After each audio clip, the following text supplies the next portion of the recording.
અમૂલ ડેરીની આવનારી ચૂંટણી પહેલા સફેદ દૂધના કાળા રાજકારણમાં ઉભરો આવ્યો છે, જેના કારણે આગામી દિવસોમાં પશુપાલકો દ્વારા આંદોલનના બણકારા સાંભળવા મળી રહ્યા છે.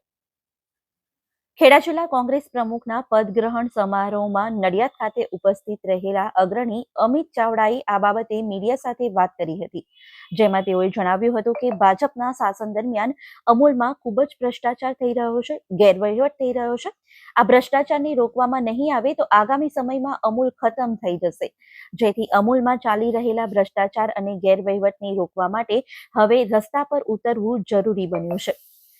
આવનાર 1 તારીખે 3 જિલ્લાના પશુપાલકો અમૂલ બચાવવા માટે અમૂલ ડેરીની બહાર ધરણા કરશે અને સરકાર સમક્ષ ભ્રષ્ટાચાર અને ગેરવહીવટની તપાસ થાય તેવી માંગ કરશે.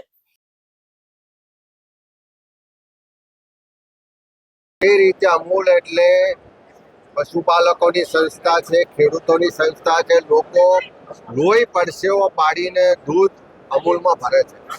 જે રીતે ભાજપના શાસનમાં અમૂલમાં ભ્રષ્ટાચાર થઈ રહ્યો છે, ગેરવહીવટ થઈ રહ્યો છે, આજે આખા 3 જિલ્લાના લોકો, આણંદ, ખેડા અને મહીસાગરના પશુપાલકો એકી અવાજે કહી રહ્યા છે કે આ જ રીતે જો વહીવટ ચાલશે, આને રોકવામાં નહીં આવે તો આવનારા દિવસોમાં અમૂલ ખતમ થઈ જવાના.